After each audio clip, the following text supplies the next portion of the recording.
Hi there BookTube, and welcome to a weekly wrap-up video, by which I mean I'm going to talk about two books that I read in the first week of May, and not that I do these wrap-ups every week because I just couldn't stand the pace of that. So the two books I'm going to talk about are one, The President's Gardens by Mushin Al-Ramli, and the second one is The Disappearance Boy by Neil Bartlett. I'm going to start with The President's Gardens first. So this was a book that was recommended to me by Simon Savage's mum, not Simon Savage himself. On one of his I think a haul or a 2BR or whatever video, he talked about how his mum had read this and was really pressing on him that it was a really worthwhile read. Simon hasn't read it as far as I can tell.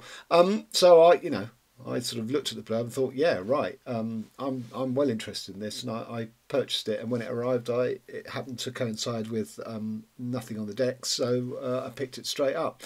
So this is the second Iraqi novel I've read this year. The first was Frankenstein in Baghdad, because it was on the shortlist. Shortlist? Yes, I think now it's on the shortlist for the Man Booker International Prize. And even though that was a brilliant idea and a brilliant central image of the sort of Frankenstein monster at large in Baghdad, constructed from all the bits of sort of dead Iraqis blown up either by suicide bombs or by American dropped bomb tonnage. I thought the writing and the was really ill-disciplined, and the narrative was really ill-disciplined, and in the end I didn't enjoy it. Whereas this is a totally different kettle of fish. This is a beautifully constructed narrative that looks at the sort of unchanging and traditional way of sort of Iraqi village life, sort of cut off, well away from Baghdad and the other major cities, and yet still obviously sort of swept up in all the various conflicts that have afflicted Iraq. And it was only at the very end, which I'll come to, that the book dropped off for me. So it sort of concentrates on three boys in a village who sort of grow up together, called Tariq, Abdullah and Ibrahim. And they're a really tight sort of unit.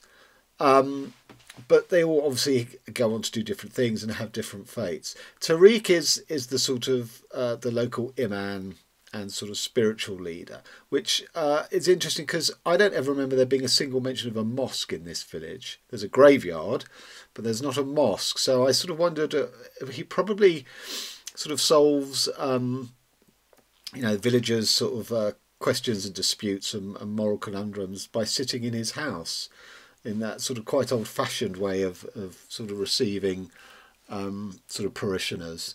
But Tariq of the three is the least, gets the least text time, really. And he is a very shadowy figure all throughout. So it really concentrates on the other two, who Abdullah and Ibrahim, both of who get called up into Iraq's army, whereas Tariq, because of his sort of religious profession, is spared that. I'm going to put this down now. So Abdullah gets captured during the Iran-Iraq war and is held in Iran for a long time. I mean, many, many years. I can't remember exactly when, but, sort of a good 10 years. So he spends, I think, 20 years of his life, if you include the war itself, away from the village. When he comes back, he keeps himself to himself. But a lot of the book is about his time in captivity and just the sort of the sort of terrible conditions that he was kept in. And he comes back and is privy to a sort of a traditional, well, not traditional, but a long-held secret within the village as to his true origins, because he was adopted at birth. And there's a revelation made to him, which I won't spoil, as to his origins. And that only sort of reinforces his isolation further. And, all he does is he goes to the cafe and he smokes the shisha pipe, or he smokes cigarettes and drinks tea all day and every day. He just cuts himself off from everyone and everything. His friends still go and visit him and entreat with him and sort of encourage him to marry his unrequited love, who he couldn't at the time because he got his call-up papers. But he just won't have any involvement. And he was known as a child. His nickname was Abdullah Kafka, because although I think this is a bit of a misreading of Kafka, the author sort of says that Abdullah's sort of way of looking on at the world was very much like Kafka's. So that's Abdullah. And then the other main character is Ibrahim, who went off to fight in the Iran war, and then, as so many men, was called up again with the invasion of Kuwait. I mean, there's just no respite. And in the retreat from that, when it was just basically a turkey shoot of the American and other nations' aircraft just shooting them in the desert on retreat from Kuwait, he gets injured. And again, there's a lot about sort of, his sort of serving in the war and his guilt at sort of not being able to help comrades and all that. But Abdullah is governed by this saying that he often says throughout the book, that it's by decree or by fate, that he feels he's powerless to sort of change anything. Whatever happens to him will happen to him. And when he finally comes home from the war, he has to wait 2 years to have a surgical foot fitted, at which point the Iraqi state recognises the efforts of people who sacrifice on their behalf. And he's made this job offer to go and work in one of Saddam Hussein's palaces and tending the gardens, which is why this is called the President's Gardens. And again, I can't really give spoilers, but there are some terrible secrets that he observes within this palace. And that bit is sort of brilliantly drawn, I think, as to the sort of the lavishness of these palaces. While all this comes quite late in the book, but up till now you've sort of seen the deprivation and the sacrifices that sort of ordinary Iraqis had to make, and you realise it's just all been poured into this completely over the top. One of many. I mean, Saddam Hussein had loads and loads of palaces, and the reason for that is also explained as part of the secret that Ibrahim uncovers. So I think that's brilliantly done, and in a funny way, it sort of reminded me of J.K. Huysman's book Arobor, which is all about sort of decadent appreciation of fine furniture, fine wine, fine food, fine music. Everything aesthetics, whereas here with Saddam Hussein, it's so over the top that it's a tawdry and a gauche one. It's sort of horrendous. Sort of everything in gold and gilt and all these sort of exotic animals that just left to sort of wander around his palace gardens and all that sort of stuff. So that's the sort of the plot of the book. But as I say, coming back to the sort of the depiction of village life, very much reminded me of Jonathan Safran Foer's depiction of the Shtetl village community in Ukraine or Russia. I can't remember. I think it's in Ukraine, of the Jewish village in between the wars, and this had a very similar feel. It was beautifully rendered. Being a village, it doesn't have a big population, and yet you feel that you're introduced to every single member of the village, because that is the skill of the author, and you get a real sense of village life. But, and this is a big but, he also makes the point that as attractive and as strong as the sort of traditional way of life of the village is, it's also destructive and leads to all sorts of grudges, buried secrets that eventually get disinterred and cause all sorts of mayhem. That this very traditional life from which the village absolutely survives also means that it's ultimately ends up sort of almost committing suicide as a village, because there's just violence runs throughout it all, and a lot of that is due to the prescribed gender roles. There's a horrendous scene described, which sort of relates to Abdullah's part of the story, where a educationally challenged young girl is basically raped by the son of one of the sort of village important people. And there's great fallout from this, obviously, and the son is banished, completely cut off by his family. But the girl is killed, even though she's mentally challenged and wouldn't have known what consent is or anything. The son gets banished, but the girl gets killed. It's just shocking, and that sort of reverberates throughout Abdullah's story, and you get this very very strong sense of the tradition, the prescribed sex roles, really cause more problems than they solve. So although it provides stability and a certain level of tranquility, ultimately it sort of it destroys the the people who labour under that. And of course then on top of that you've got the whole Saddam thing of his dictatorship and all the methods of surveillance and random terror and brutality that they use. So these people have no chance, even though they're in a very remote place, because some of its sons either got left it because they had to go to war, or other members sort of seek the cities for a better, more modern life. But there they encounter the whole Saddam regime, and there's no hope for this village.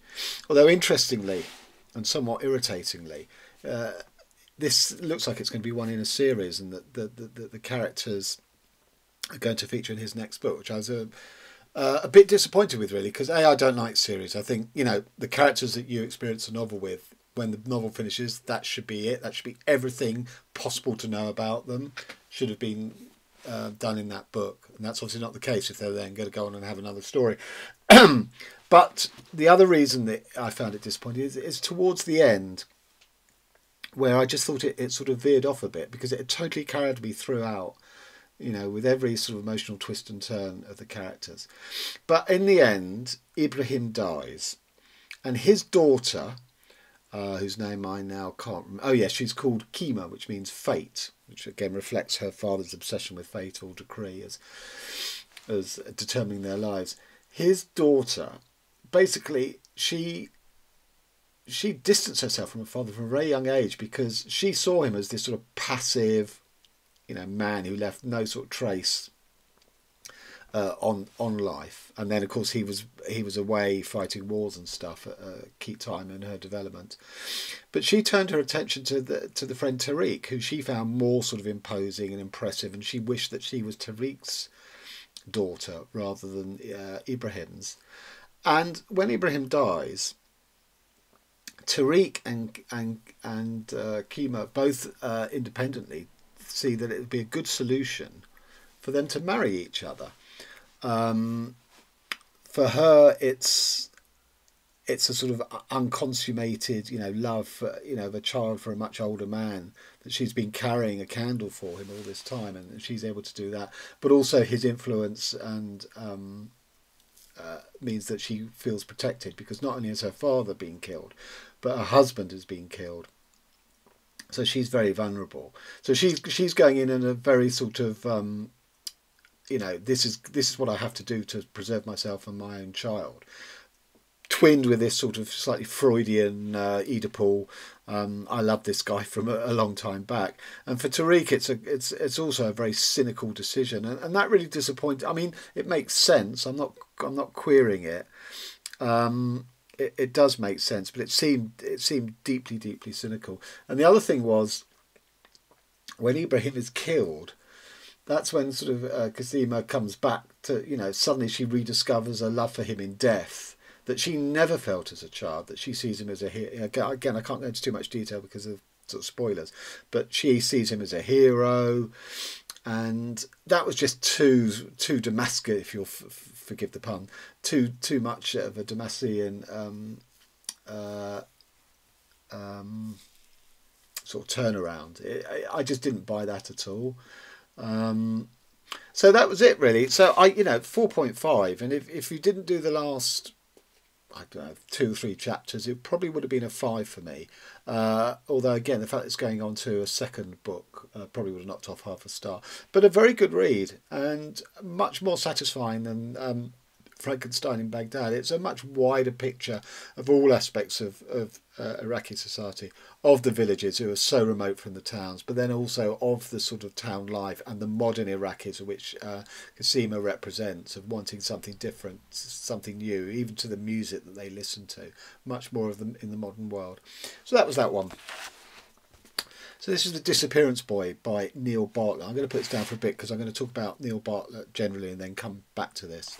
So I can't understand why more people aren't aware of Neil Bartlett's work, because I've read 4 of his novels now, and 3 of them have been 5 stars and the other one was 4-star. I just think he's a tremendous writer. I think part of the reason that he's not as popular as I think he deserves to be, is because his main line of work is in the theatre. He's a theatre director.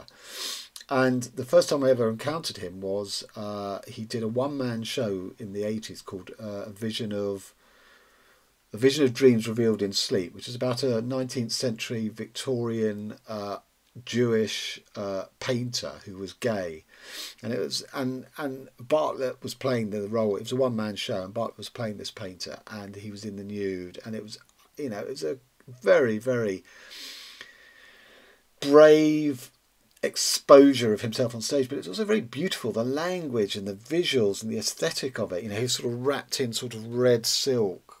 And it was just an extraordinary theatrical experience. So when I then saw that he had a book coming out, a novel coming out called Who Was That Man?, I snapped it up. And it's a brilliant book. It was basically Bartlett in conversation with Oscar Wilde. Bartlett being a gay man in 80s Britain when AIDS was sort of striking and everything. And it's sort of told with sort of diary extracts and newspaper clippings, but it's very much a conversation of Bartlett and Wilde. Bartlett talking to Wilde saying, you know, this, you know, what was it like for you in the 1880s or whenever Wilde was alive, as a gay man about sort of London society, you know, this is what it's like for me. And it's a gorgeous, gorgeous book. And again, just really sort of makes you think.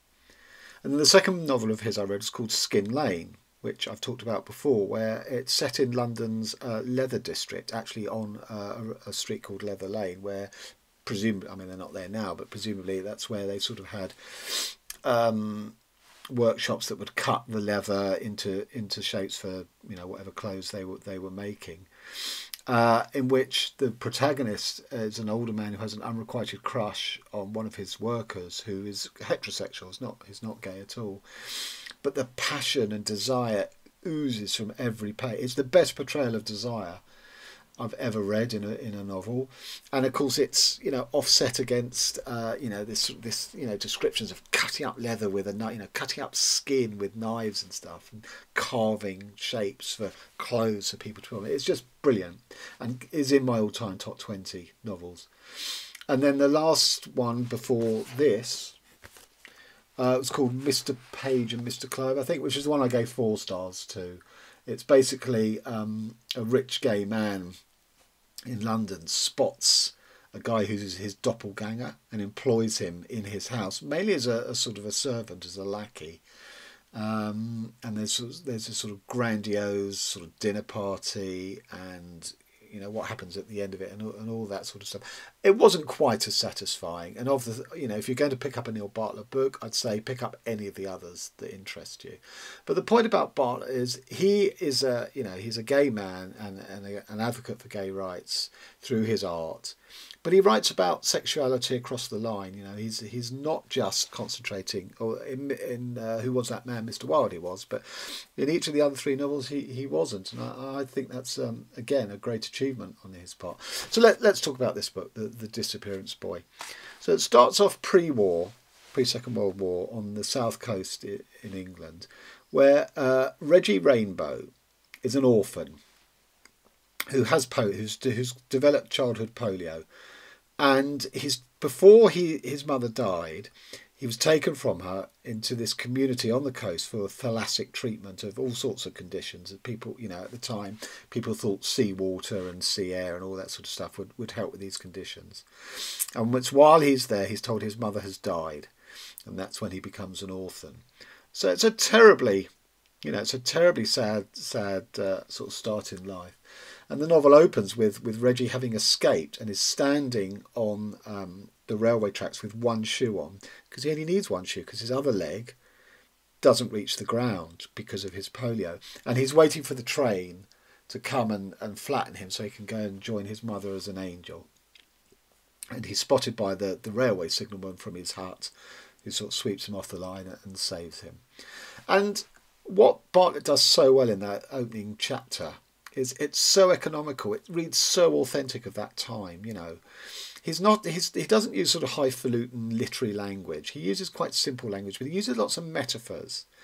And he's very succinct in how he portrays both this society pre-war and then the bulk of the book, which happens in the 50s. And I think it's a very, very skillful, adroit hand that Bartlett weaves. So post-war, it's 1953. It's the cusp of the coronation of the new Queen, which is Queen Elizabeth, who's still on the throne. And there's a sort of sense of expectancy and change in the country because it's still suffering from, wartime rationing. Like Reggie has a sweet tooth, but sweets are still rationed in 1953. But there is the sense abroad in the country that, this is the cusp of change, of moving into the modern era and stuff. Because what the book is about, it's about sexuality and it's about repression and it's about how sex will out and all the sort of, all the consequences of that. So he's called the Disappearance Boy because he works for a stage illusionist. And the big act is making a woman disappear from a cabinet. So there are lots of women who disappear.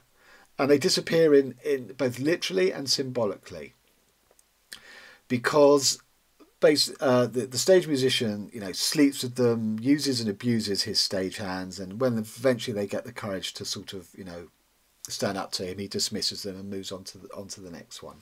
So that, he makes them disappear on stage, and through his sort of maltreatment of them, he makes them disappear from his life. And in the book, we never see them again, kind of thing. Now, Reggie, because of his sort of polio, he has very weak legs, but he's sort of compensated by sort of, being really sort of muscular and toned in his upper body. So he is clinging to the back of these cabinets from which the women disappear, and he makes the trick work. The illusionist does all the misdirection, but it's Reggie who does the physical labour of getting the woman off stage so she can walk back on in completely different clothes, either in a wedding dress or in, high society clothes, holding a glass of champagne, all that sort of stuff. So that's why Reggie is called the Disappearance Boy. But the other disappearance, of course, refers back to his mother, because every town that they perform in, the one thing that Reggie does on Sunday, which is his only day off, is to go and find, a suitable graveyard and find a headstone of a woman who died on the day of his birth. And he addresses her as if it was his mother. So he has these conversations with her, and they're very one-sided. And gradually, more and more, they're about, he is gay. He knows he's gay, but as far as we can tell, he hasn't had any sexual relations at all. And he's talking to his mother, who wants him to, find somebody. She doesn't, in this sort of two-way, one-way conversation, she addresses him as if he was, straight, to go and find a woman, a nice girl to marry, kind of thing. So they're talking about the current incumbent of the magician's assistant and how lovely she is and stuff. But Reggie knows that he's not going to marry, he's not going to have a relationship with a woman. That underneath that, it's a boy. And again, this is the sort of the hypocrisy of the times, where, of course, all sexuality was sort of, frowned upon being displayed, but particularly, homosexuality, which absolutely, was not out in the open. And there's a brilliant scene where Reggie goes sort of scouting for a one-night stand. And he's in Brighton, and he goes under the pier when it's really foggy, late at night. You can't see anything, and it is, the absolute in sort of anonymous sex. Now it doesn't get consummated in the end, but it's a brilliant version of that sort of whole 80s, 90s, anonymous gay sex, 70s, 80s, 90s, say bathhouses and things like that. It's a sort of earlier version of that, and it's not a very long section, but it's just so brilliantly rendered. So there's all this stuff about, the rather nasty stage musician who's exploiting women, the women who try and stand up to him, and that's sort of really the focus of the book is, earlier on there was a woman who tried to stand up to him, and she got dismissed. The woman who's the assistant for the bulk of the book, she's a bit smarter, she's a bit street savvy, and she sort of works with Reggie to basically get some revenge on for the way that he treats women. And it's a very peculiar family dynamic of sort of, the stage magician is the father, the stage assistant woman who disappears is a sort of mother who, sort of has no role other than to be his sort of, his plaything.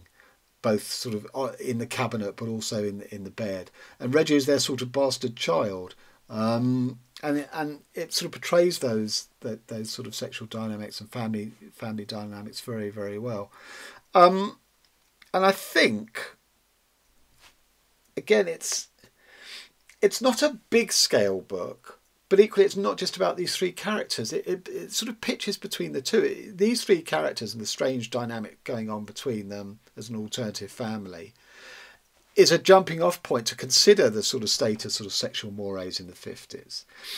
This was, that new age that everyone hoped, the new coronation was going to lead to the 60s eventually and sexual liberation. But it's not there yet. It's still very much a Victorian attitude to sex. And, you don't have it in public. You don't display it overtly. And yet underneath, everyone's behaving very, very sexually because of the repression.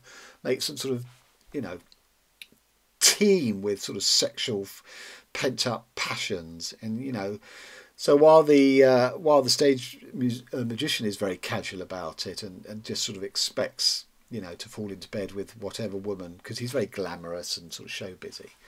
It's not the same for the stage assistant, even though her she's sort of on the run from being like that in London, from basically being a sexual woman, and she's sort of come to Brighton, to work with this guy partly as a sort of, escape from all of that. But they end up in bed together, the magician and her.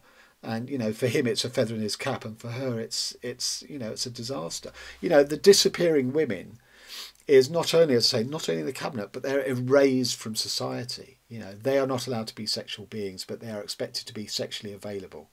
And that is why I say Bartlett, despite being an advocate for sort of gay rights and everything, writes so brilliantly about sex and desire across the spectrum. So this was an utter 5-star read for me.